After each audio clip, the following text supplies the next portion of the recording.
A busca pelo segredo para uma vida eterna parece chegar ao seu fim. Pesquisadores afirmam ter a fórmula da imortalidade.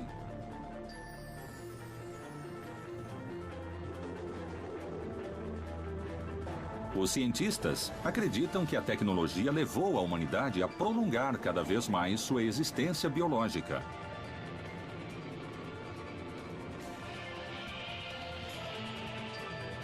Serão esses os avanços que conseguirão burlar a morte? Cientistas da Universidade de Harvard anunciaram estarem prestes a alcançar a imortalidade. É possível um mundo sem morte?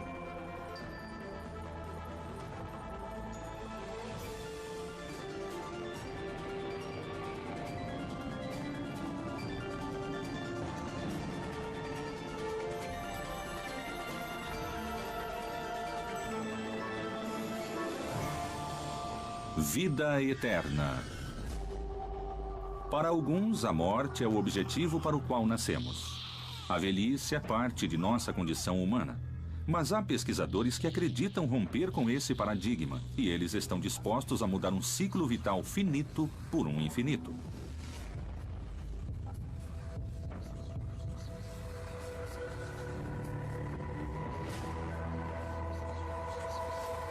Mitos e lendas falam da existência de fontes misteriosas e de poções mágicas, capazes de dar a vida eterna.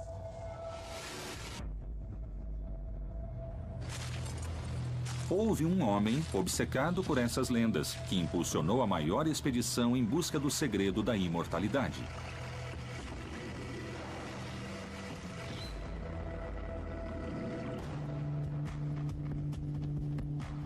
Dizem que o Poço de San Agustín, na Flórida, é o lugar onde Ponce de León chegou. E, segundo fontes dessa época, esse poderia ser o Poço da Eterna Juventude. Muitos arriscaram tudo buscando respostas. Vamos controlar o processo de envelhecimento e criar um grande confronto com as religiões, porque isso já aconteceu antes com a ciência várias vezes. A obsessão da humanidade por descobrir o segredo da imortalidade parecia não conhecer limites.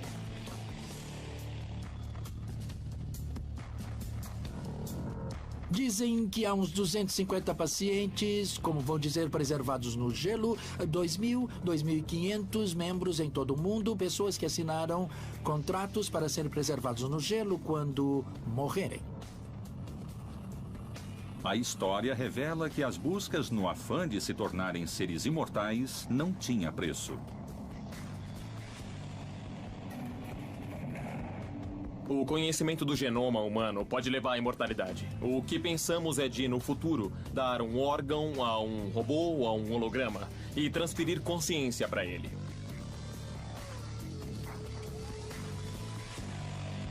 O importante para cada pessoa, no fim das contas, não é quantos anos vivemos, mas de que maneira vivemos. Será que iríamos desfrutar da imortalidade e também ser saudáveis? Será que chegaria algum momento que pediríamos para morrer?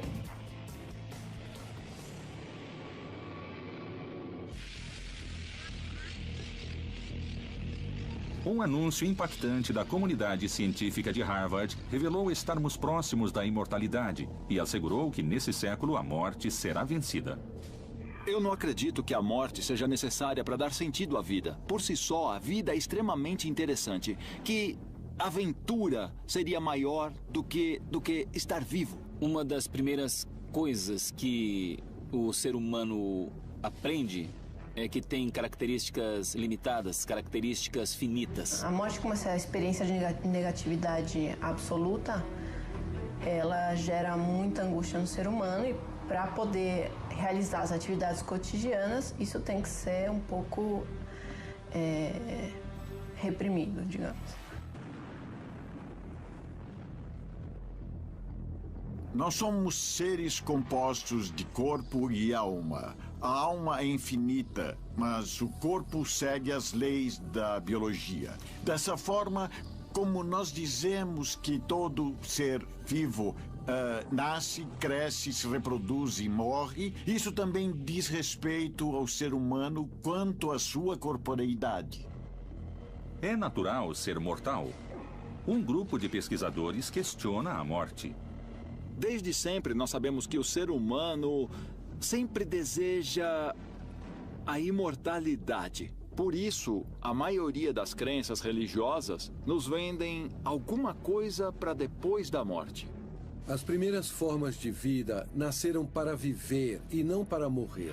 O propósito da vida é a vida e não a morte.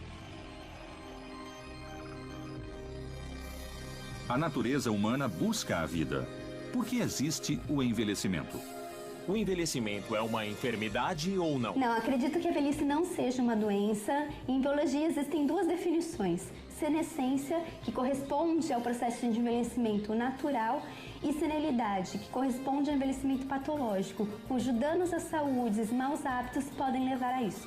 O envelhecimento, na verdade, é uma enfermidade, como tantas outras enfermidades de que os humanos padecem. Mas o interessante é que é uma enfermidade curável. A velhice não pode ser considerada uma doença, é apenas um sintoma, um sinal de envelhecimento, um sinal de que o organismo não está bem, de que o organismo está falhando em alguma coisa, que sua nutrição não está correta. Existem muitas teorias, mas hoje em dia nada nem ninguém pode explicar realmente o motivo do nosso envelhecimento. Independente do envelhecimento, se nós formos pensar do ponto de vista do nosso genoma, do nosso DNA e de nossa possibilidade de sobrevida, podemos ver isso como uma alteração. Não chega a ser uma doença, mas é uma alteração química, elétrica e funcional do ser humano que sofre um desgaste, muitas vezes desproporcional de acordo com sua idade cronológica. Conforme diz o ditado popular, quanto mais tempo uma pessoa vive, mais sabedoria ela adquire.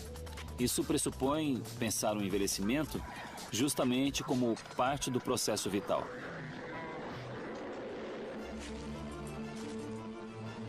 Essa obsessão por deter a velhice foi o que levou um conquistador espanhol a se interessar pela história da fonte da juventude. Seu nome, Juan Ponce de León. Esse conquistador pode ter encontrado a fórmula e guardado o segredo até os nossos dias?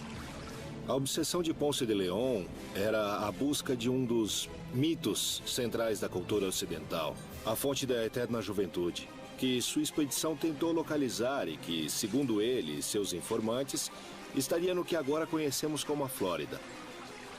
Pouco tempo depois do descobrimento da América, uma história extraordinária exigiu a força de Ponce de León, a existência de uma fonte mágica no novo continente. O ser humano sempre quis viver melhor, sempre quis viver mais. Por isso, nós falamos das religiões. O objetivo das religiões é explicar por que uma pessoa morre e o que vem depois da morte. O primeiro livro escrito da humanidade é sobre a imortalidade. As velhas tradições legendárias europeias e asiáticas falam permanentemente dessa fonte da juventude. Há referências nas épocas romanas, desde o período grego e também durante o domínio muçulmano, por exemplo, na Espanha. Elas fazem referência a esse lugar onde há essa água florida, essa água que rejuvenesce, essa água que poderia devolver a vida aos homens. Na China, um dos imperadores mais famosos, 100 anos antes de Cristo, invadiu o Japão pensando que nas ilhas japonesas também tinha algo que os tornaria imortais. Então isso é algo que ocorreu em todas as culturas do mundo durante milênios. De que se tratava essa fonte? Por que os europeus estavam tão convencidos de sua existência? Muitos conquistadores espanhóis vieram à América precisamente buscando essa fonte de imortalidade. Juan Ponce de León esteve na Flórida e em toda a América Central buscando a fonte da eterna juventude. Ele baseou a sua busca numa série de lendas que indicam que há uma fonte e que, ao entrar nessas águas, a pessoa rejuvenesce e ganha vigor sexual. Contam que os espanhóis souberam da ilha pelos índios arahuacos, que narravam uma antiga lenda de uma fonte milagrosa. Sua expedição foi rechaçada pela população indígena. E ele foi ferido com uma flecha que gerou uma infecção e acabou matando-o, e seu corpo foi enterrado em Havana. Juan Ponce de León levou o segredo consigo. Ninguém soube se realmente ele tinha descoberto onde ficava a fonte da vida eterna. Além disso, como tantos outros dessa época, ele não teve a sorte nem o destino que alguns mortais têm hoje em dia. Há quem afirme ter o poder de deter a morte. A criônica se dedica a congelar pacientes humanos ou animais domésticos imediatamente depois de considerados mortos legalmente, com o objetivo de que, no futuro, gerações futuras possam encontrar a tecnologia para revivê-los e curá-los da doença que morreram. O congelamento do corpo inteiro e de órgãos é o método atual para dar uma pausa na morte. Pode preservar tecidos em baixas temperaturas, pois em baixas temperaturas se mantém sua composição e viabilidade por tempo indeterminado. Um grande engano à natureza? Ou só um recurso à espera de um milagre no futuro? O que estão começando a experimentar desde o ano de 2006, ou seja, recentemente, é a retirada completa do sangue da pessoa e a injeção de um líquido criopreservante. Essa solução, quando entra no sistema circulatório, substitui o sangue e vai impregnar todos os nossos órgãos, cérebro, rins, mas o que mais importa é o cérebro. Segundo os especialistas, existem no mundo mais de 250 pessoas congeladas à espera de voltar à vida. No mundo, existem 3 organizações criônicas. 2 nos Estados Unidos, o Instituto Cryonics, que fica em Michigan, em Detroit. A outra organização, que se chama Alcor, que fica no Arizona. E uma terceira chamada Crioros, que é perto de Moscou. Existe um caso muito particular em nível internacional ao qual muitos fazem referência quando se fala de criônica. Existe a lenda de que o Walt Disney está congelado. Se espalhou um boato pela Califórnia de que, como tinha câncer, ele acabou fazendo um tratamento que se chama de animação suspensa, ou seja, criopreservação, para que no futuro a ciência consiga descobrir um antídoto contra o câncer e aí ele possa ser reanimado para voltar a viver. O Walt Disney faleceu em 1966. E nessa época se falava muito na criogenia, porque foi quando se pensou pela primeira vez nisso como uma possibilidade real. E como o Walt Disney disse que queria viver para sempre, disseram que ele tinha sido congelado. Eu achava que o Walt Disney estava congelado e perguntei a Big Bass, o ex-presidente do Instituto Cryonics. E ele me disse que eu estava mal informado, que o túmulo dele estava no lugar determinado na Califórnia, eu acho. E o que fez surgir o boato de que ele estaria congelado foi ele ter mostrado interesse naquele momento pela criopreservação e ter feito algumas averiguações, mas acabou tudo por aí. Para alguns homens, os resultados que a ciência vem obtendo podem chegar a ser polêmicos na hora de serem colocados em prática. Há várias décadas, a medicina busca prolongar a vida. E isso já tem efeitos. A taxa média de vida em muitos países, principalmente nos mais avançados, é muito alta. Quando se consegue manipular a vida e a morte, é rompido o limite natural do universo. Até onde está disposta a chegar a ciência? Qual seria o custo de experimentar com a morte?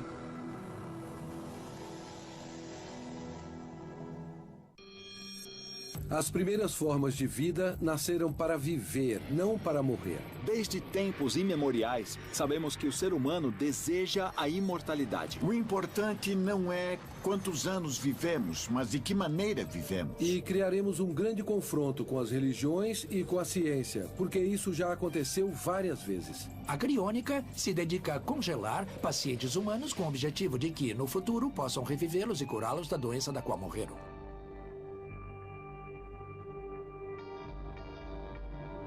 Vida eterna.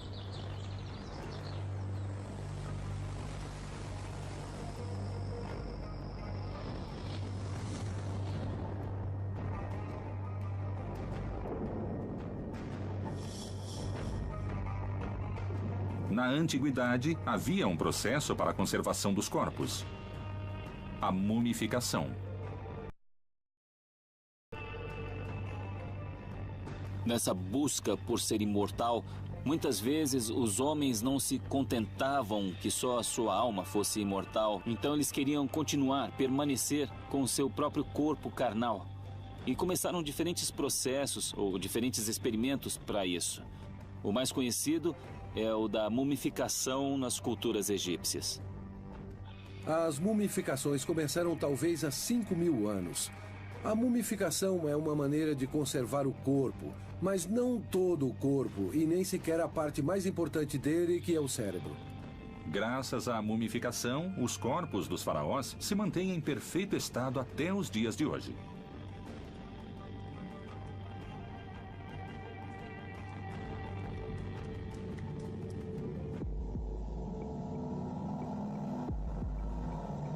Atualmente, novas conquistas da medicina reparadora e da cirurgia plástica também mantêm os corpos.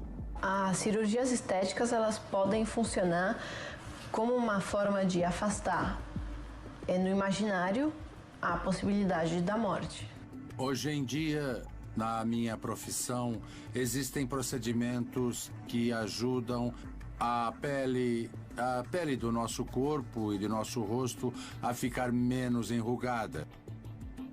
Hoje eu tenho pacientes de 80 anos que estão muito bem, quando antes um paciente de 80 anos já estava muito decrépito, muito cansado. A cirurgia plástica faz com que as marcas do tempo sejam visíveis nos corpos. Nós sempre temos que pensar nossa vida, nossa existência, nossa corporeidade sob o olhar de Deus. E por isso mesmo, um primeiro princípio é nos amarmos como somos. Então, se sou gordinho, se sou magrinho, tenho que me amar como eu sou. Os seres humanos querem mudar muitas coisas, começando com a parte física. Isso é assim em quase todo mundo. Todo mundo dedica muito tempo à sua aparência. Isso demonstra que as pessoas querem ser melhores, querem estar melhor e querem viver mais. Quando eu operava o rosto, por exemplo, a paciente se sentia melhor, adoecia menos. E o que isso tem a ver? Com maior harmonia do nariz com o rosto, a pessoa tem mais energia, fica mais saudável. Porque nós enganamos o seu subconsciente. De repente, em um mês depois de desinflamada, o subconsciente vê um rosto mais harmônico. Então diz, não vamos ficar para baixo, vamos ficar para cima. Então começa a produzir no corpo células do rejuvenescimento, mais mitose, mais células novas. A ideia de que o pensamento positivo faz com que a pessoa possa viver mais é um mito. Graças à ciência e à tecnologia de uma maneira real, não através da bruxaria, mas cientificamente, vamos ser mais bonitos, mais inteligentes, mais longevos e melhores seres humanos. Se a ciência encontra seus limites na própria natureza do ser humano, quem será capaz de modificar isso? Perpétuo não, mas mais velhos. Acho que nós cirurgiões plásticos estamos ajudando muito quando fazemos bem feito. Porque também, infelizmente, abusam e fazem coisas que não são muito boas.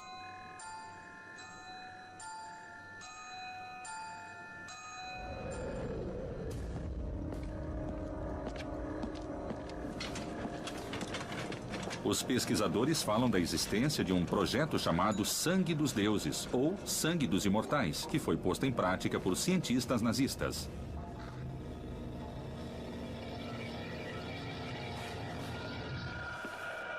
Eles queriam mesmo obter longevidade.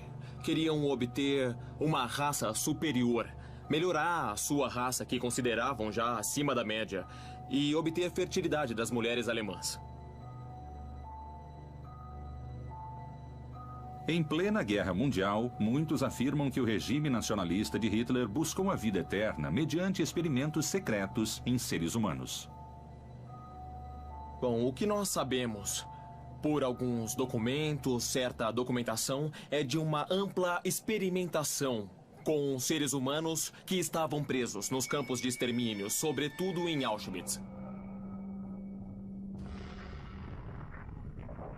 Eram judeus, eram ciganos e alguns eslavos de descendência judaica, porque eram considerados povos parasitas pelos nazistas.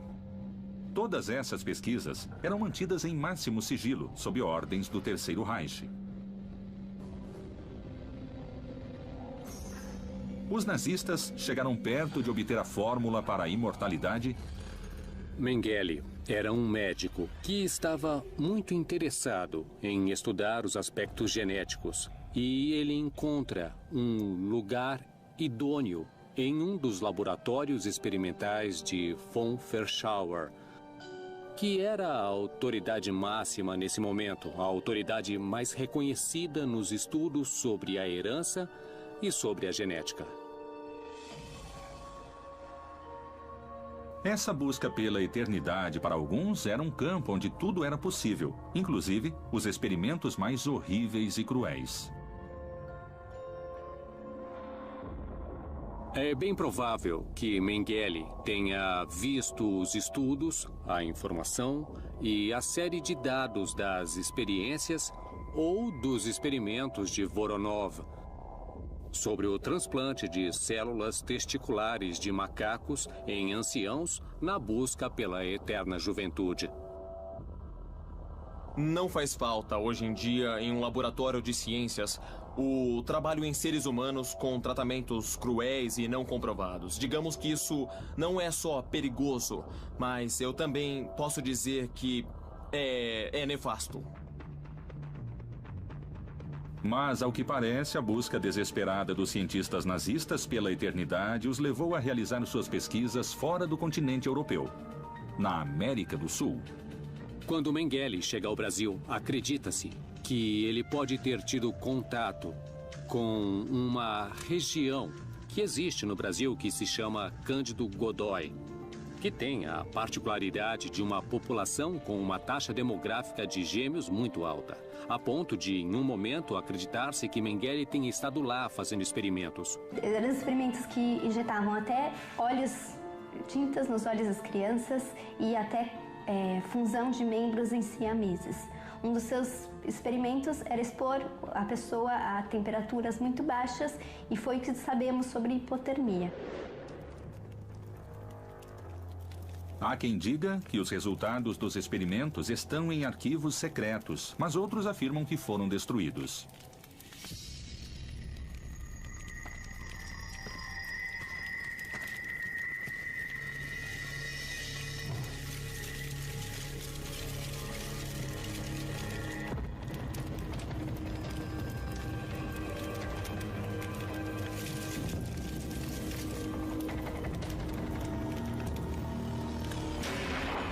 O nazismo e os remédios que tinham como objetivo a longevidade, esses remédios secretos, esses complexos, essas pesquisas, lamentavelmente morreram quando morreram os seus cientistas.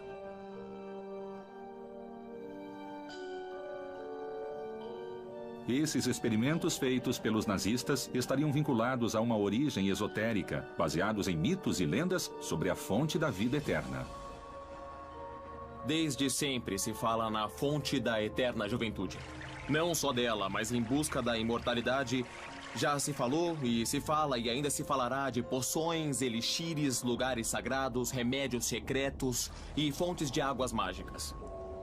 Para muitos, a fonte é apenas uma lenda, mas alguns creem que ela poderia revelar provas da imortalidade.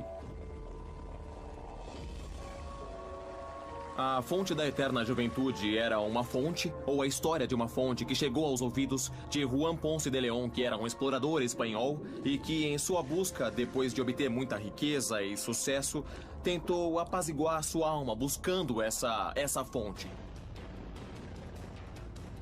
O desejo de ser jovem, bonito e imortal, graças a uma fonte com água mágica, parece ter em alguns especialistas um certo apoio científico. Quanto de realidade existe na corrida até a imortalidade humana? Mito ou verdade?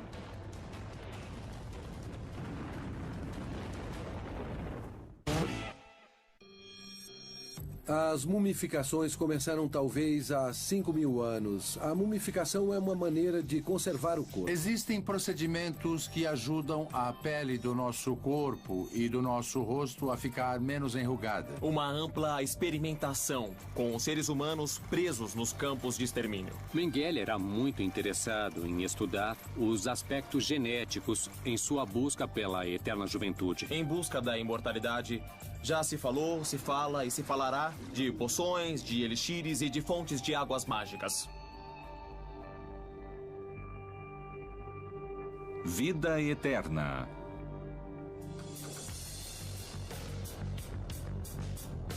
Ao longo da história, há referências à eterna juventude.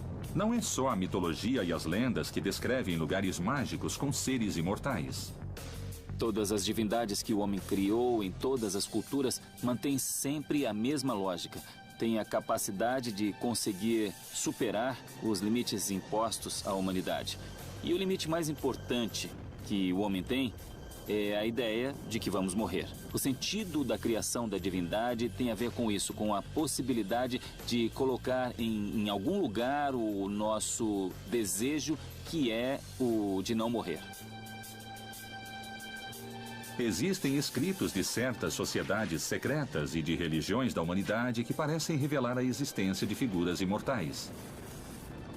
Então a figura de Deus vem a ser essa idealização que o homem cria e com a qual nos sentimos identificados. Por isso há muitas religiões e culturas em geral que tentam gerar algum tipo de conexão entre o homem e o divino. Se o homem é mortal e o divino é imortal, o grande objetivo dos mortais é poder chegar a essa imortalidade que os deuses têm.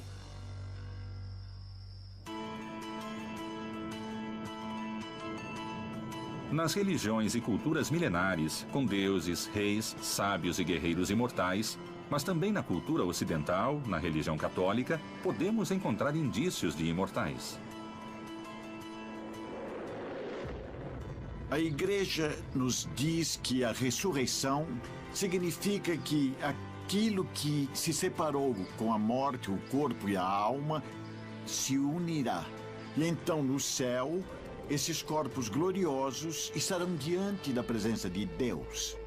A ressurreição foi justamente esse grande, digamos, invento que o homem criou em algum momento para vencer esse medo, não só da morte, mas medo da degeneração, que é algo quase tão impactante quanto a morte. Culturas muito diferentes, distanciadas no tempo e no espaço, com um denominador comum: seres imortais. O que há por trás de todos os mitos e escritos sagrados? Dizem que há já 4 dias Lázaro estava morto. Dizem que, inclusive, cheirava mal, tinha entrado em processo de decomposição.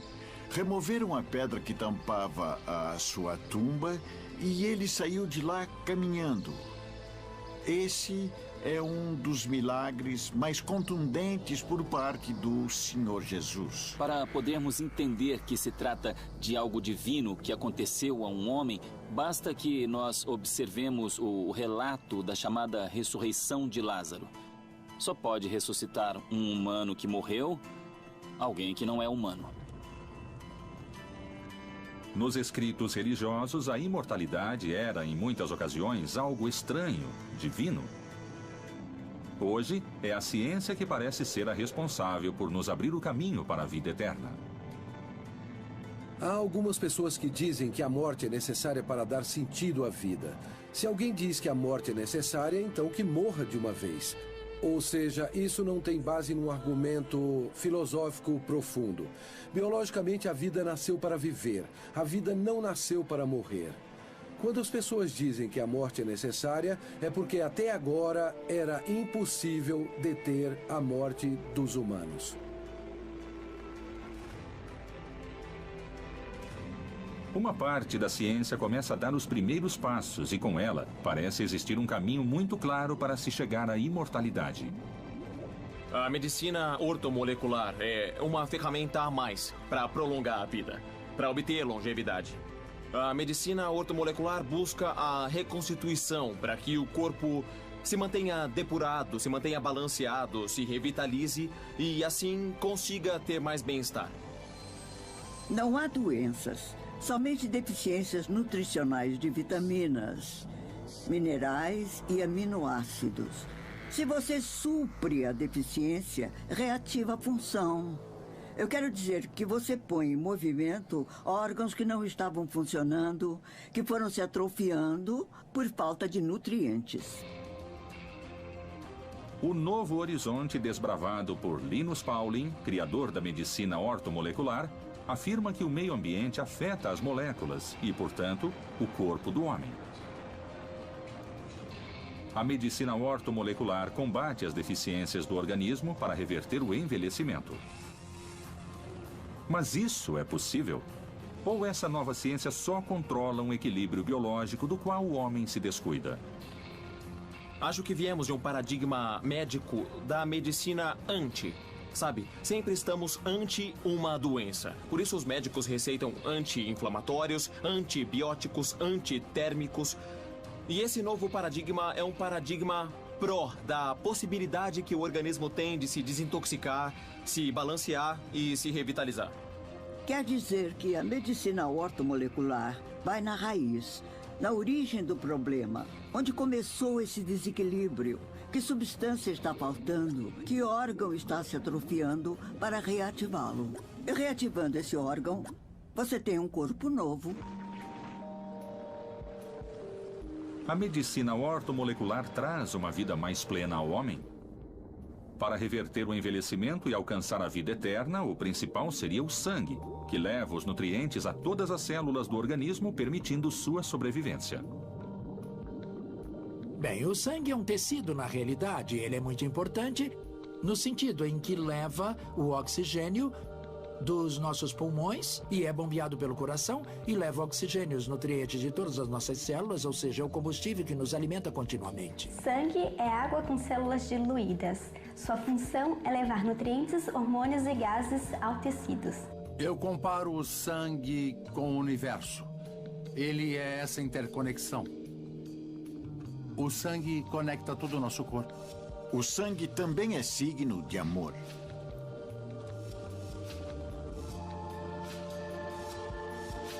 Em muitos rituais religiosos e xamânicos, o sangue é o elemento sagrado para a conexão com o eterno.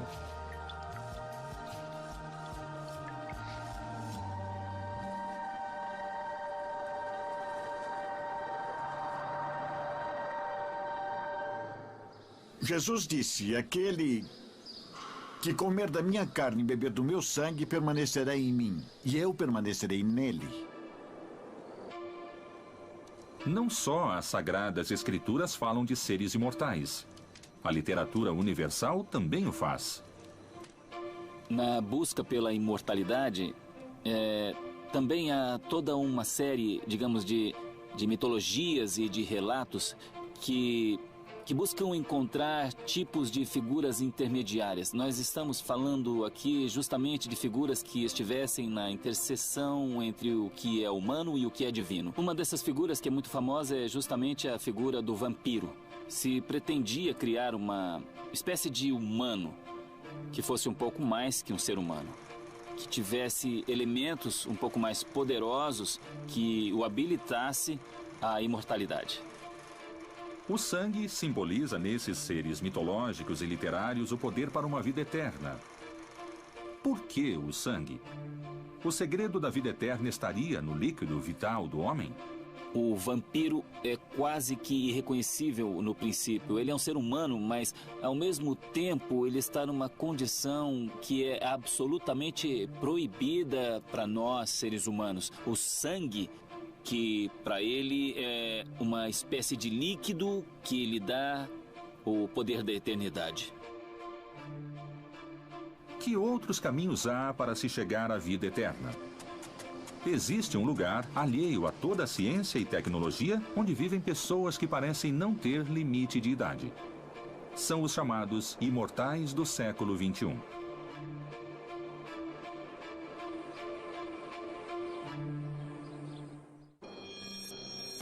O corpo e a alma se unirão, e então no céu esses corpos gloriosos estarão diante da presença de Deus. O sentido da criação da divindade tem a ver com isso, com a possibilidade de colocar em algum lugar nosso desejo de não morrer.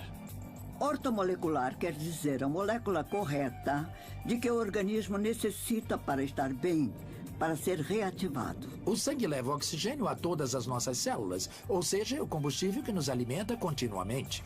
Uma figura muito famosa é a figura do vampiro. O sangue que lhe dá o poder da eternidade. Vida eterna. Vilcabamba, Equador. Em Vilcabamba, um povoado no Equador, América do Sul, a vida parece não ter fim. Um lugar onde parece existir algo especial que permite a seus habitantes viver mais de 120 anos. No Equador, onde, por razões ainda desconhecidas, as pessoas conseguem viver uma média de 100 ou 120 anos. Há um mistério ou alguma coisa científica para as maravilhas que acontecem aqui em Vilcabamba. O incrível nos habitantes super longevos é que eles não se cuidam. Mas eles trabalham até o dia antes de morrer. 80, 90, 100 anos. E não estão de cama nem nada. Andam pra lá e pra cá e trabalham duro. Uma pessoa em Vilcabamba com 80 anos de idade é praticamente sem brincadeira.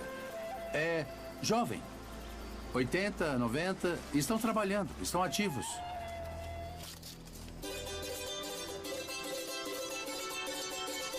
Eu sempre vivi muito saudável, nunca fiquei doente, vivi sempre trabalhando. Eu trabalhava colhendo café, também eu sei fiar, também tecer e de vez em quando vendia aos estrangeiros. Posso dizer que sou bem saudável porque trabalhei durante toda a minha vida. Meu marido é José Javier Delgado. Ele tem 103 anos. Fui a uma várzea buscar uns animais. Ele leva um graveto e, se a vista escurece, ele para e depois continua. Cada integrante da família, nesse caso o homem, se dedicava a levar alimento para casa, enquanto a mulher se dedicava ao seu papel de trabalho sem salário, que era o ser mãe e dona de casa. E isso fez com que esse fosse um excelente período de boas condições para a alimentação. Sem ter nenhuma ajuda científica ou tecnologia, os habitantes desse lugar parecem realizar o desejo de uma vida eterna.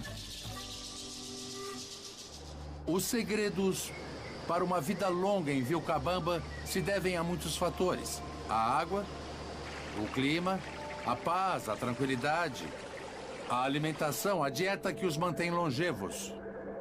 O alimento era mais saudável, era a yuca, a cevada, a batata doce, o feijão, a berinjela. Era tudo limpo, tudo saudável, nada de remédio. No vale funciona um único hospital, Coquiti Otani, fundado graças à doação de um turista que conseguiu se recuperar de suas doenças. Coquiti Otani foi uma pessoa muito influente que esteve por aqui de passagem. Disseram a ele que em Vilcabamba tinha gente com uma qualidade de vida muito maior.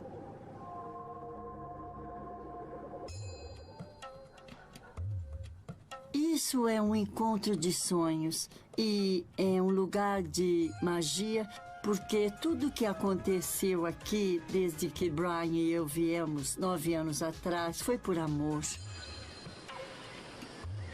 Estaria na água o segredo de Vilcabamba, como muitos dizem? Em Vilcabamba, definitivamente se deve considerar a qualidade da água. Lembramos que são fontes que vêm diretamente do Podocarpus. É a qualidade da água, a qualidade dos terrenos. A água aqui tem uma energia e uma vitalidade que inconscientemente sentimos que afeta a nós e ao ambiente. Os cientistas disseram que tomando a água de Vilcabamba se evita o endurecimento coronário, trombo cerebral. Praticamente temos saúde permanente com a água, só com a água. A água é indolente universal. Ela participa de reações químicas básicas. Vale lembrar que os primeiros indícios de vida na Terra estão todos associados ao ambiente aquático. A água é um fator fundamental na vida de todas as criaturas. Nosso corpo precisa de líquido, como um peixe precisa de água em seu aquário, durante todo o dia. O fundamental da vida está na água. Em qualquer crescimento de plantas, animais, nos seres humanos, está a água. De certo modo, eu adoraria fechar esse lugar numa bolha, porque poderia ser um museu para o meio ambiente. Porque é realmente possível valorizar os recursos que temos.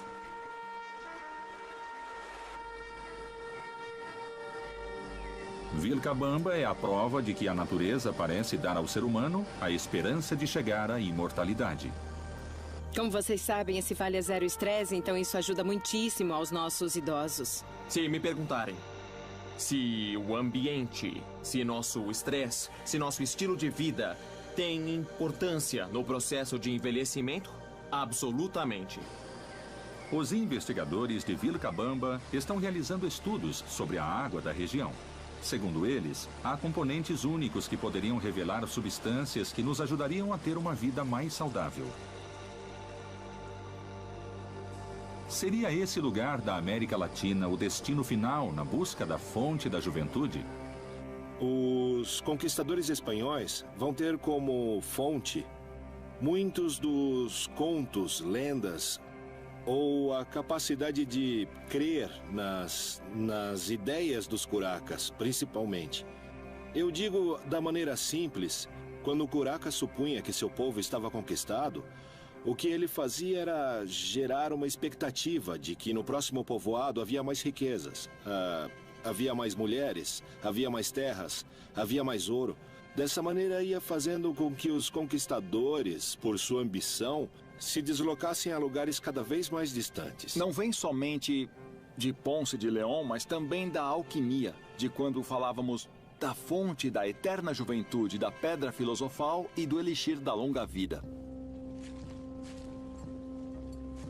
Na antiguidade, a fonte da água que Juan Ponce de León buscava era conhecida como o elixir da juventude. E, segundo alguns, esse era o objetivo real dos alquimistas. A relação entre a ciência e a bruxaria é constante desde as épocas mais remotas, em todas as civilizações. No caso da Idade Média, a construção do imaginário da alquimia, de converter as coisas em substâncias superiores, por exemplo, qualquer metal em ouro ou pedras preciosas, é uma constante. Inclusive, pode-se dizer que até agora há uma crença nas ciências contemporâneas de que se pode converter qualquer objeto em algo superior. A alquimia estava relacionada aos minerais, ao sangue e ao mundo espiritual. Há medicinas modernas que ainda aplicam conceitos utilizados na antiga alquimia, práticas que estão distantes da ciência formal. São essas novas disciplinas que nos preparam para uma vida eterna?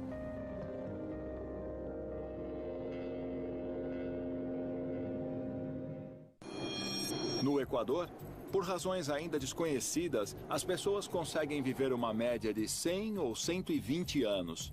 Existem casos de pessoas que vieram a Vilcabamba e se curaram, especialmente de doenças do coração. O segredo da longa vida em Vilcabamba está na água, no clima. Lembramos que são fontes que vêm diretamente do Podocarpus. O fundamental da vida está na água. Em qualquer crescimento está a água. Por isso é considerado o Vale da Eterna Juventude.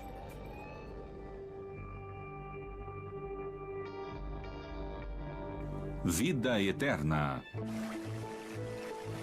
Assim como a água, a boa alimentação cumpre um papel central no sistema genético e no metabolismo do envelhecimento.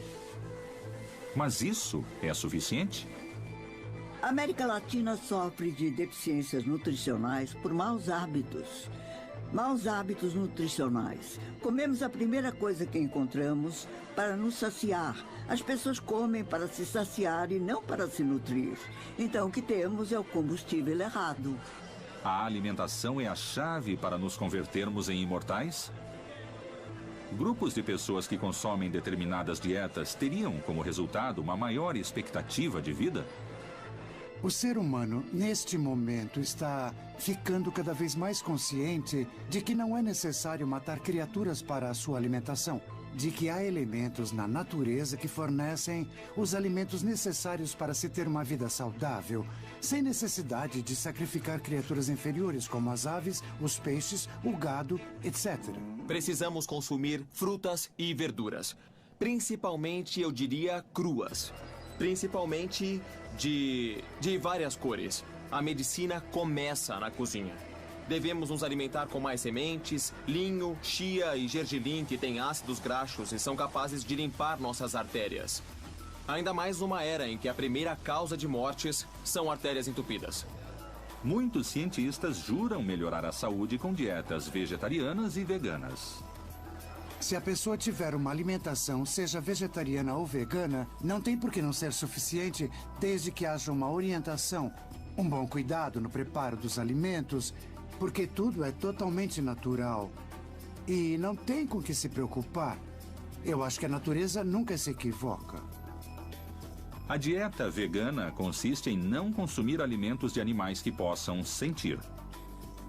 É uma filosofia de vida que respeita os seres vivos e não utiliza nenhum derivado desses animais. Eu acredito que as pessoas que optam por uma alimentação mais de acordo com a natureza do ser, elas, consequentemente, elas vão estar, se ela está ajustada com a natureza do ser, é mais fácil ela ser feliz. A médica Margaret Chan, diretora da Organização Mundial da Saúde, afirmou que a era da medicina moderna já chegou ao seu fim. Os antibióticos não terão mais efeito, porque as sociedades se alimentam com carne carregada de antibióticos que muta a resistência natural. Eu digo que comer carne traz muitos malefícios, basicamente porque não faz parte da nossa natureza, né? A gente tem toda uma constituição fisiológica de um ser herbívoro, frugívoro. Então, tudo que a gente traz que não faz parte da nossa natureza é um problema para o organismo. O homem envelhece mais. E não tanto pelo trabalho, mas pelos hábitos. É engraçado porque o ser humano ele evoluiu tanto tecnologicamente, geneticamente, na estrutura dos alimentos geneticamente modificados. A gente tem evoluído tanto, e agora caiu a ficha de que a gente tem que voltar para o que é a natureza, né? Alimentos orgânicos, se alimentar de uma forma mais natural, tudo isso está sendo colocado em questão. A alimentação é um fator importante na evolução humana. Mas o que aconteceria se essa evolução, graças à tecnologia atual, se congelasse para despertar no futuro? Isso é algo que hoje muitos tentam para conseguir uma vida eterna. A criopreservação surge nos anos 60. O pioneiro que a propõe e a desenvolve é Robert Ettinger, que foi também fundador do Instituto de Criônica, no Michigan, que propunha a criopreservação em nitrogênio como uma possibilidade de se manter intacto até que se possa curar a enfermidade da qual a pessoa morreu. Meu pai, Robert Ettinger, foi o fundador do movimento de criônica. Ele escreveu um livro nos anos 60 chamado The Prospect of Immortality, que introduziu a ideia. Então é uma coisa com a qual eu cresci e me familiarizei a vida toda. Meu primeiro contato com a ideia da criônica começou quando eu tinha uns 13 anos. Eu estava lendo umas revistas, não um livro de criança, obviamente, e ele contava que o Walt Disney, provavelmente um dos exemplos mais famosos, que ele se preservou criogenicamente. Agora, como uma garota jovem, com pouco dinheiro, cresci numa família pobre, isso parecia um sonho fantástico, mas inatingível. De verdade.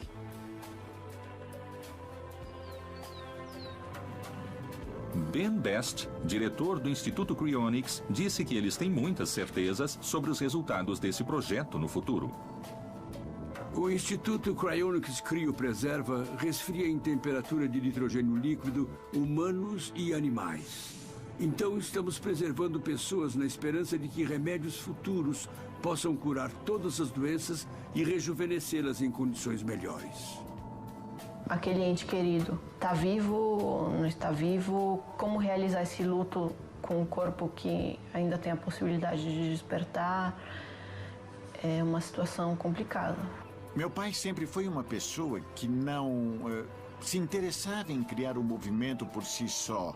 Ele queria essa oportunidade de longa vida para ele e para a sua família. Robert Ettinger inventou a coisa toda. Então, documentamos os procedimentos e aprendemos os procedimentos. Instituto Cryonics, nitrogênio líquido. Ouvi falar do Instituto Cryonics aproximadamente há 2 anos e meio. Depois de conhecer meu marido. Era tarde da noite e estávamos numa conversa profunda, tomando drinks. E eu disse a ele, sabe, que o meu sonho era ser preservada criogenicamente para talvez voltar, para talvez viver para sempre. E nesse momento ele me olhou sem acreditar. E disse, é meu sonho também. Eu sempre vivi a minha vida pensando um pouquinho lá no futuro. A ciência me fascina. Eu vejo os avanços médicos e acredito que, sem dúvidas, há uma possibilidade disso se tornar realidade no futuro. Nós esperamos só acordar no futuro, um do lado do outro. Podemos ter que nos encontrar de novo no futuro. Espero que a gente se veja, sinta toda aquela energia, talvez se apaixone de novo. Sabe, mas vamos ver. Isso é desconhecido, mas nós temos que tentar. A gente teria que trabalhar com ela a possibilidade, 1, dela não despertar, e 2, dela despertar num mundo que lhe é absolutamente irreconhecível. É possível despertar desse sonho tão frio e profundo? Quanto arriscada é essa aposta no tempo? A técnica de criopreservação é muito difundida na ciência e na tecnologia reprodutiva em quase todos os laboratórios que cultivam células como nós. Existem contêineres de nitrogênio líquido onde criopreservamos células e o que sabemos é que células preservadas em nitrogênio líquido em 196 graus abaixo de zero, uma temperatura em que todas as moléculas estão sem movimento, têm a preservação indefinida. Essas células, quando se descongelam, algumas não sobrevivem, mas uma quantidade importante vive e as cultivamos e usamos em outros experimentos. A criônica é uma ambulância para o futuro.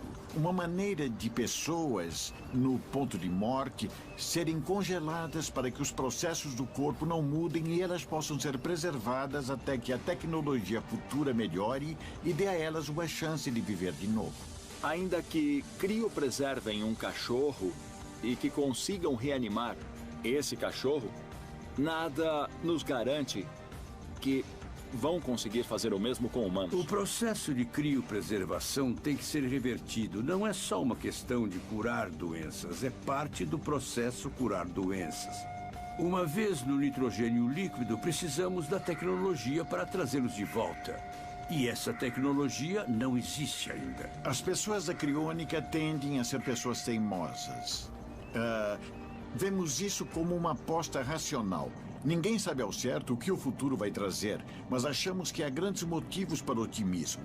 Se você é congelado, não sabe se vai voltar. Se não for congelado, você sabe que não vai voltar.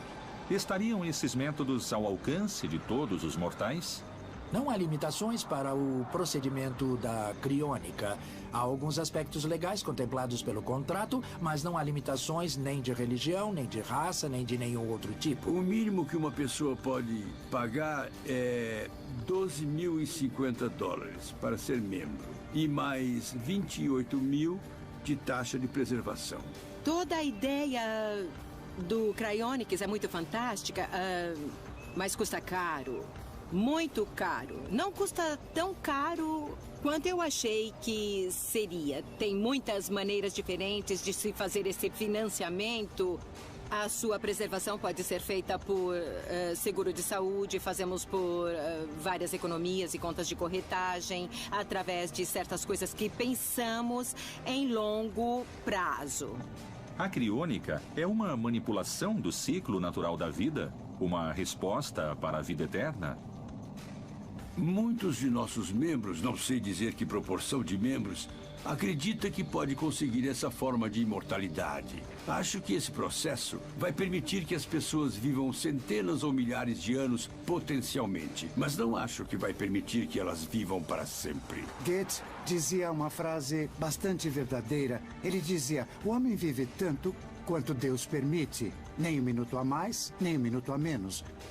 Quando me perguntam sobre uma substância, algum elemento ou alguma prática para prolongar a vida, não encontro resposta porque o homem vem com a respiração contada. Os minutos vêm contados.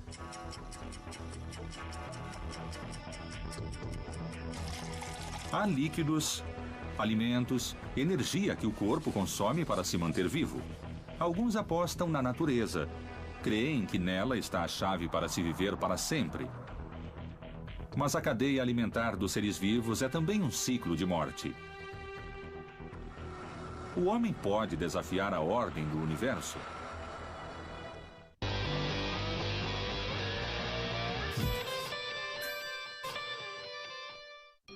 A América Latina sofre de deficiências nutricionais. As pessoas comem para se encher e não para se nutrir.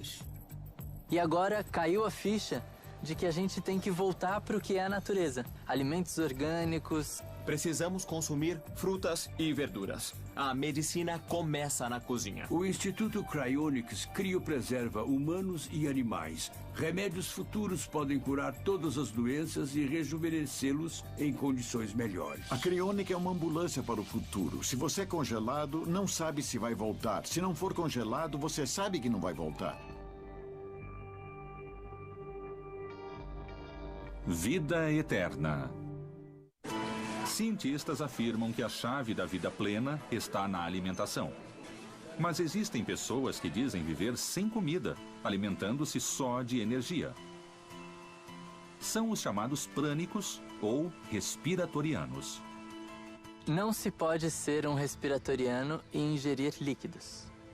Agora, se tratando de ser um prânico, sim. O prânico seria aquele que vive na consciência prânica, ou seja, nessa consciência mais elevada, nessa vibração mais elevada, e que pode optar por ser um respiratoriano, mas que enquanto prânico, ou seja, que vive nessa condição, ele pode inclusive comer de vez em quando, né? Ele pode tomar líquidos, mas o respiratoriano, esse termo é para qualificar a dieta dele. Então, todas as pessoas que dizem que é respiratorianas deveriam, então, não ingerir nada. É realmente possível que o organismo humano sobreviva sem alimentos? Que efeitos essa prática pode causar? O prana é energia vital. Tudo que engloba eletricidade, magnetismo, gravidade, o homem pode viver de prana, ou seja, de respiração cósmica. Para isso é preciso uma disciplina muito rígida e uma preparação adequada, dando ao homem uma saúde bastante boa. Alguns especialistas questionam essa tendência. Afirmam que é impossível, já que, cientificamente, não está comprovado que se possa viver sem alimentos. Se a gente opta pelo respiratorianismo, de uma forma pelo apego ao não comer, pode ser muito perigoso. As pessoas podem morrer fazendo esse tipo de processo. É muito importante as pessoas terem consciência de qual a motivação delas, né? Porque as pessoas simplesmente pegam a técnica e adequam a técnica ao dia a dia delas. Fazem um processo de 21 dias trabalhando dentro de um grande centro, de um centro urbano, com todas as interferências, e isso é perigoso. Assim como existem grupos de pessoas com ideias alternativas sobre a alimentação, nas ciências se encontram cientistas que estão criando uma nova era de pesquisas. São aqueles que aplicam a tecnologia para conseguir corpos imortais, Vivemos uma revolução na ciência atual? O transhumanismo é uma forma de vida que algumas pessoas, um grupo de pessoas, divulga para que toda a civilização possa se dar conta que, atualmente, nós temos tecnologia suficiente para modificarmos a nós mesmos. Isso significa evitar certas causas de sofrimento, como pode ser a doença, como pode ser a velhice. Assim, podemos superar as limitações que a evolução e a natureza nos impõem. A incorporação nova do humanismo à ciência e à tecnologia é o que se chama transhumanismo, que permite a transcendência das limitações humanas graças à ciência e à tecnologia. Ao que parece, a robótica do século XXI dá seus primeiros passos. Mas se pode desenvolver uma máquina artificial tão perfeita como o cérebro humano? A inteligência humana é algo que estamos começando a entender a duras penas no início desse século, porque há muito tempo o cérebro está num campo misterioso. Sempre dizemos que o hemisfério esquerdo move a parte direita e vice-versa. Acontece que agora os seres humanos se preocupam em estudar como funciona o cérebro em sua parte lógica. Isso significa que estamos mapeando cada milímetro cúbico do cérebro para saber o que controla o nosso corpo. Não somente a parte física, mas também como se cria o intelecto. A informação do cérebro pode ser conservada por congelamento. Para fazer uma analogia, é o que se faz com os computadores. A pessoa apaga o computador e quando pega ele no dia seguinte, toda a memória do computador está lá. O mesmo acontece com o cérebro. Uma pessoa pode apagar o cérebro, pode congelar o cérebro e depois, no futuro, descongelá-lo. Como se perguntam os pesquisadores, a maior questão é se realmente podemos conseguir copiar ou melhorar a capacidade do cérebro humano em um cérebro artificial. Acredito que estamos longe de criar um cérebro artificial. As indústrias de hardware estão estudando sobre a geração de estímulos nervosos. Porém, o funcionamento do cérebro vai muito mais além disso.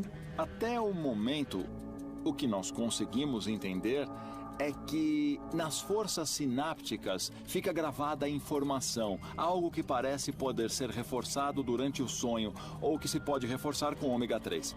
Ao falar de máquinas, estamos falando que queremos simular, queremos emular o comportamento do córtex pré-frontal em meios eletrônicos, nesses meios não biológicos.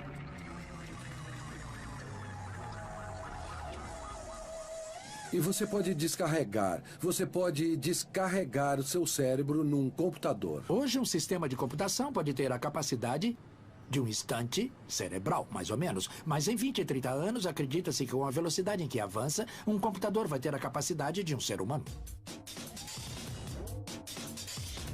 Componentes artificiais podem substituir os componentes naturais? Hoje em dia, a tecnologia tem a resposta a essa pergunta?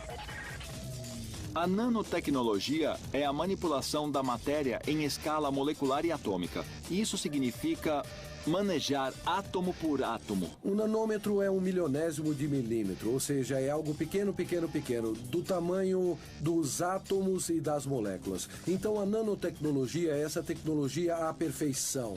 É pôr átomos onde queremos átomos, moléculas onde queremos moléculas. É um mundo onde não vai haver desperdício. Muitas dessas coisas que hoje podemos difundir como verdade, amanhã podem deixar de ser verdade, e a verdade pode ser outra. Mas, nesse momento, não estamos falando de ficção científica, estamos falando de uma realidade que a maioria das pessoas pode até conhecer a respeito, mas pensa que é ficção. Super microchips, nanorobótica, cérebros artificiais. Um coquetel de elementos que parece ter deixado de ser ficção científica para se converter em ciência real. Onde se chegará?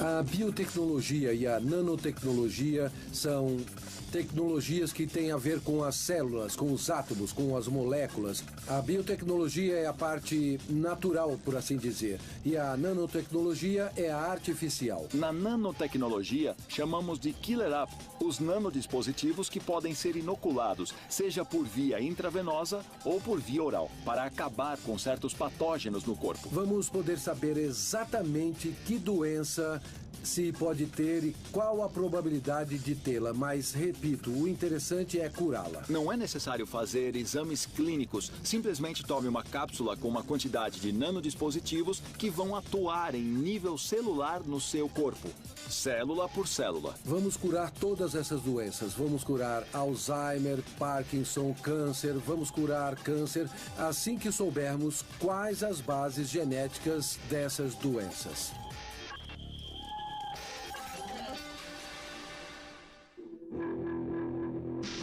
Outra corrente tecnológica que une seus esforços para alcançar a imortalidade é a chamada biotecnologia. Você não pode fazer um experimento com humanos porque os humanos vivem 100 anos. Então, para fazer esse experimento real, levaríamos 300, 400, 500 anos e não há tempo. Mas com ratos se podem fazer esses experimentos rápidos. Nós compartilhamos cerca de 90% do genoma com um rato. Então, ainda que muito diferentes, os ratos e os humanos têm 90% do genoma igual. Através da biotecnologia, nós estamos manipulando porcos para que tenham um bom fígado, que tenham um bom pâncreas, para que quando um ser humano precisar de um transplante, use um desses animais. Então, todos esses experimentos dos últimos 10 anos são incríveis. Ratos que vivem equivalente a 300 anos humanos, mosquitos que vivem 4 vezes sua vida normal e vermes que vivem 6 vezes sua vida normal. Temos que aprender com as formas de vida mais básicas e depois aplicar isso aos seres humanos. Os cientistas estão próximos de desenvolver pesquisas com o ser humano utilizando novas tecnologias como a inteligência artificial. Mas agora os cientistas estão tentando criar cérebros artificiais. Fazendo comparações entre transistores e neurônios, é possível termos cérebros artificiais que terão mais transistores do que nós temos neurônios. Há futuristas que pensam que isso vai acontecer, que os implantes que o ser humano vai recebendo, já tem uns agora, não só implantes de corpo, como os stent em casos de infarto, que são tubinhos colocados nas artérias coronárias. Quando se conseguir a conexão do cérebro com o sistema eletrônico, o que se pensa que será possível, vamos poder então, dar um exemplo grosseiro, implantar algo como um pendrive que vai nos dar um banco de memória muito mais eficiente e poderoso que nossa própria memória. Dentro de algum tempo, nós vamos ter implantes neuronais em nosso cérebro para aumentar nossas capacidades. Assim, o homem biônico será uma realidade.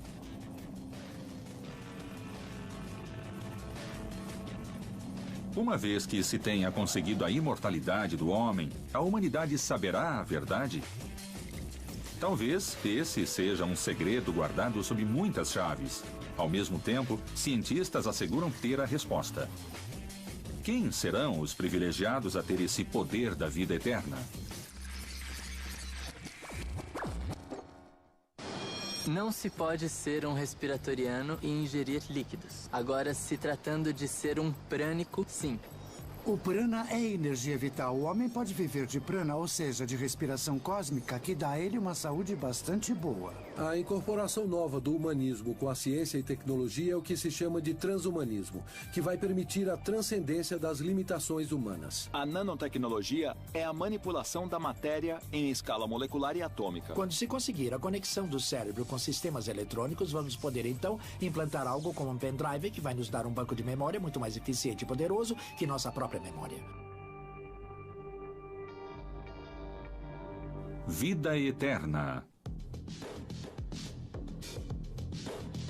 Os cientistas afirmam que será no ano 2045. Ou a ciência oculta uma descoberta maior? Existem imortais hoje em dia? Saber se já há entre nós o homem que vai ser o primeiro imortal é difícil porque, obviamente, isso depende da tecnologia. Talvez alguns dos que estão criopreservados há 40 anos chegue a ser revivido no futuro. Nesse sentido, talvez já tenha nascido e morrido o possível imortal. Acredito que a ciência e a tecnologia, como toda a criação humana, basicamente são imprevisíveis. Eu acredito no poder da imprevisibilidade. Ou seja, creio que tudo que pensamos hoje do que será o futuro não é o futuro. O futuro, quando chega, já é outra coisa. Sabe, a história nos mostra que tudo que pensamos que aconteceria aconteceu depois de outra maneira. A tecnologia é muito importante. Temos visto grandes avanços na saúde, temos visto avanços em muitos aspectos da vida do ser humano. Mas a eternidade não se consegue com essas tecnologias, nem com outras medicinas, nem com a dieta vegetariana. O que se busca é uma vida saudável. É manejar aquelas coisas que se alinham com a saúde, para que o ser humano tenha boa saúde. Os cientistas transhumanistas afirmam que já nasceu o homem que será imortal. Sempre houve muitas teorias da conspiração, incluindo grupos que dizem existir imortais, que dominam o mundo e que estão aqui desde o começo da história. Mas, para mim, isso não é nada além de uma teoria conspiratória falsa, sem nada de real. Mas há muitos grupos de cientistas que estão trabalhando no tema da imortalidade hoje.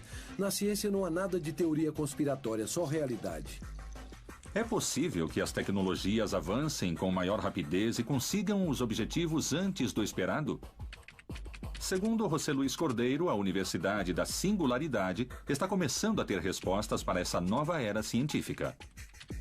A Universidade da Singularidade foi fundada há apenas 4 anos, no ano de 2009, por sócios muito importantes como o Google e a NASA, para preparar a humanidade para os próximos avanços tecnológicos que vão mudar radicalmente a situação do planeta. E então ensinamos as novas tecnologias, nanotecnologia, biotecnologia, computação, neurociência, novas fontes de energia e etc., para ver como vai ser a evolução nos próximos 10, 20, 30, 40 anos no planeta Terra. Imagine que no futuro, todos os membros e órgãos vão ser muito mais eficientes, seguramente, que nosso próprio coração. Vão poder ser mantidos, substituídos e serão mais eficientes.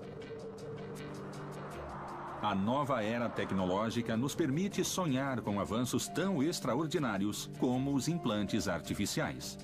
Na América Latina, existe um caso de transplante de coração artificial que revolucionou a medicina atual. O caso é de um paciente que se chama Maurício Gomes, um paciente que chegou à instituição no início do ano passado com uma doença cardíaca avançada, em choque cardiopático, que consideramos uma situação limite da função cardíaca.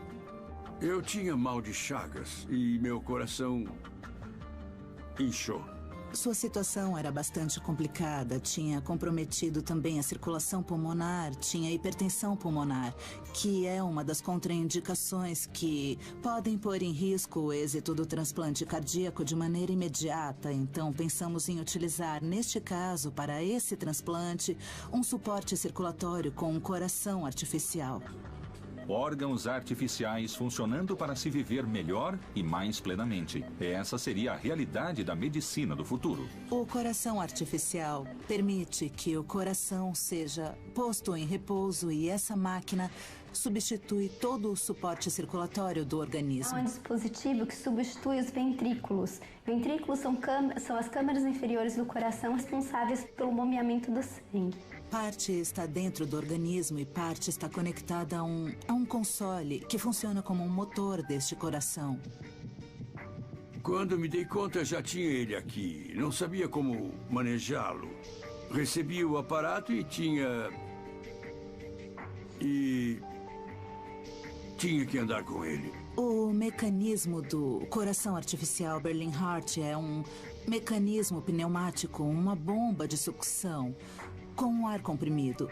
Então, o que ela faz é ejetar o sangue do coração até uma membrana, através de uns tubos que saem do paciente. O ar comprimido expulsa de novo o sangue e volta a ejetar no coração o sangue até a artéria principal, a aorta do paciente. Aqui pulsavam os movimentos do coração artificial. A maioria dos casos que utilizam corações artificiais o fazem de modo transitório, na espera de... Em vez de ter um transplante de coração de outra pessoa ou ter um coração mecânico, também há muitos corações tipo ciborgue que estão pesquisando, mas pode ter um coração seu feito de suas próprias células-mãe. Isso é possível hoje, mas é caríssimo. Estamos falando de bilhões de dólares. Mas nos próximos anos isso vai custar 10, 20 dólares. Os humanos não são caros. Quimicamente, somos muito baratos. Os humanos são 70% água. Os outros 30% dos humanos são de matérias muito simples. Carbono, cálcio, sódio, potássio. Então o custo de um humano, quimicamente, não chega a 100 dólares. Nem você, nem eu custamos 100 dólares em matéria-prima, em produtos. O que quero dizer é que fazer um coraçãozinho em matéria-prima pode custar pelo menos 4 dólares. Depois do anúncio dos primeiros passos no caminho para a imortalidade, a ciência fala de um novo projeto, o mais ambicioso, talvez o único que teria a resposta final para conseguir a vida eterna.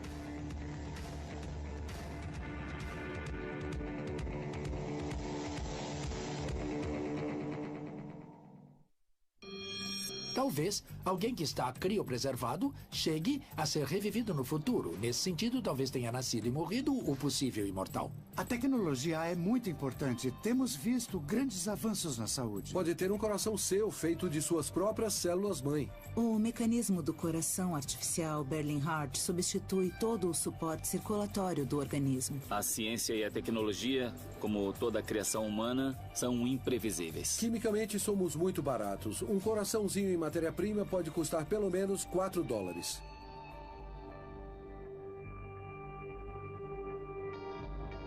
Vida eterna. São poucos os cientistas que se animam em falar sobre esse projeto. É o denominado Avatar 2045 ou Projeto Millennium.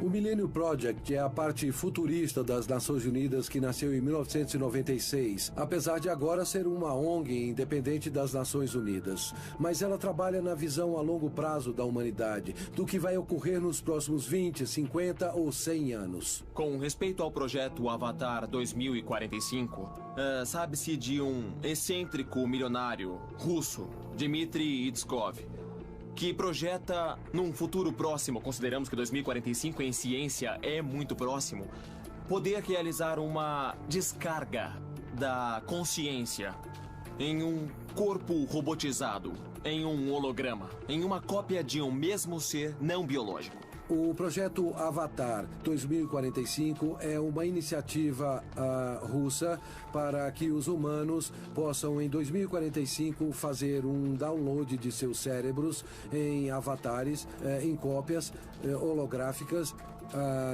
de nossos corpos, e inclusive em corpos melhorados. Eles vão ser primeiro sintéticos e depois serão como hologramas que estarão no ciberespaço. Quais são os direitos e quais são as leis que terão um ser que não é nem totalmente humano, nem totalmente biológico, nem totalmente artificial?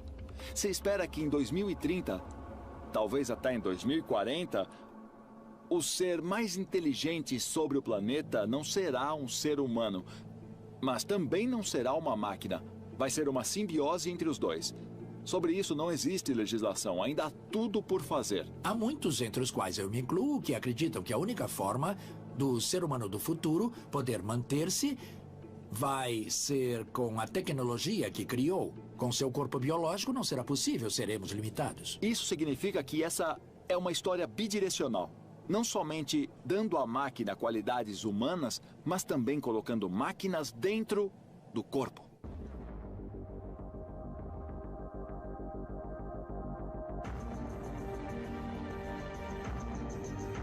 É possível alcançar essa tecnologia que nos permita viver num mundo habitado por humanos, metade biológicos e metade máquinas? Os seres humanos continuam evoluindo. Por isso se fala que não há só humanos, mas há ou haverá transhumanos e pós-humanos. E isso é uma realidade da evolução biológica. Do mesmo modo que nós humanos podemos nos chamar pós-macacos ou transmacacos porque viemos de algo parecido com os macacos. Então, é um processo evolutivo que continua. O ser humano não é o fim da evolução. Nós apenas somos o começo da evolução tecnológica. É muito provável que continuemos mutando, que assim como viemos de outras espécies, continuemos, digamos, mutando em outras espécies. Talvez a imortalidade tenha a ver com isso. Não pensarmos tanto sob o ponto de vista individual, mas sob o ponto de vista coletivo. Pensar a vida como algo imortal é pensar que, de algum modo, a vida não acaba. E não importa se é a minha vida, se é a sua vida ou se é a vida, digamos, a vida de outra pessoa. Porque, na realidade, a vida não é uma posse que nós temos. Eu tenho a minha vida, você tem a sua vida e... Mesmo sendo um paradoxo, a vida nos vive. Nós somos, de algum modo, objetos dessa vida.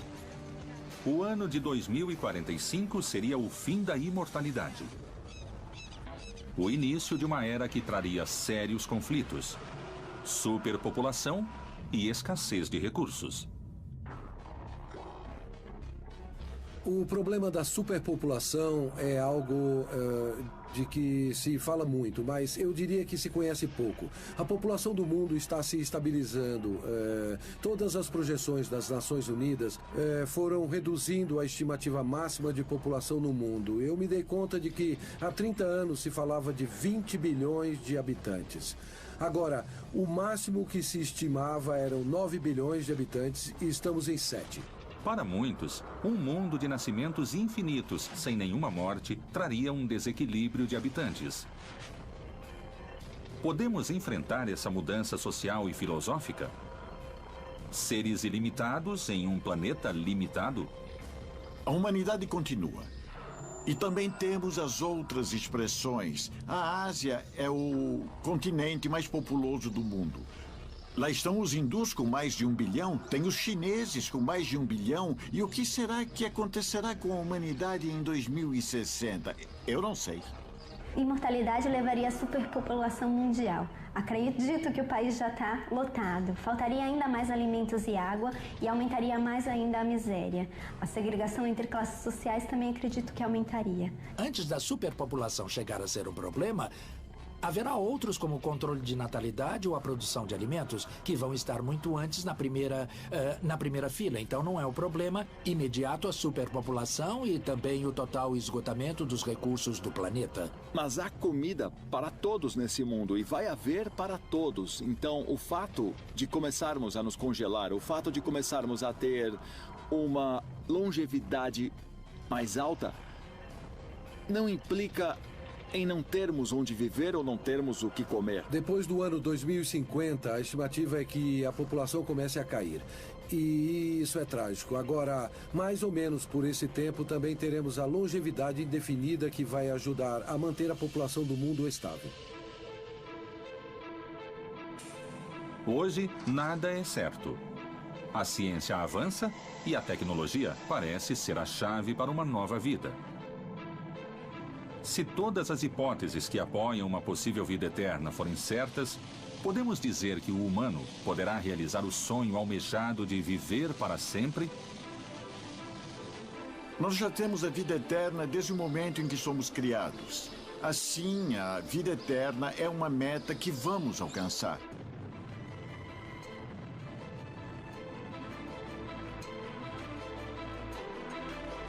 Toda vez que você decide, você faz. Se tem um corpo saudável e se entediou, a pessoa é quem decide.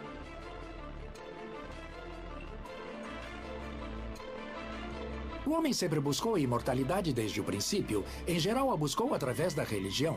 Mais recentemente, estamos buscando através da ciência e da tecnologia, que nos deram benefícios muito palpáveis. Isso significa que a concepção da morte vai mudar. Até agora, dizíamos que a única coisa certa na vida era a morte. Como serão as coisas se nem isso será certo? obviamente muda não somente a concepção do que é a morte, mas também vai mudar a nossa concepção do que é a vida. Nunca tivemos tanto conhecimento, tanta informação, tantas possibilidades de viver mais e melhor como nesse momento. E a possibilidade real, pela primeira vez na história, de viver indefinidamente, de alcançar a vida eterna.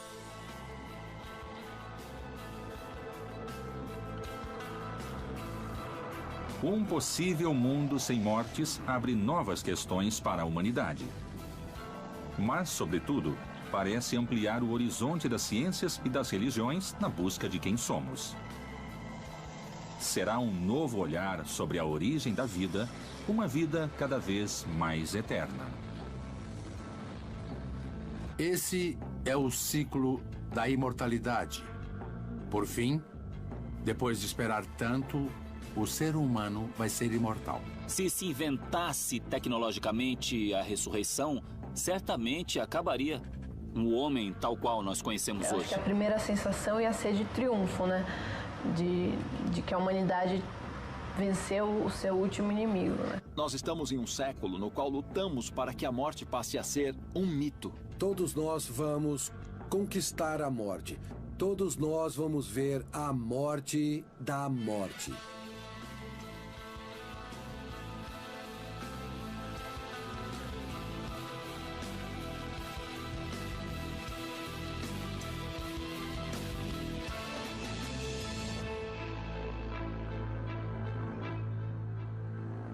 Vida eterna.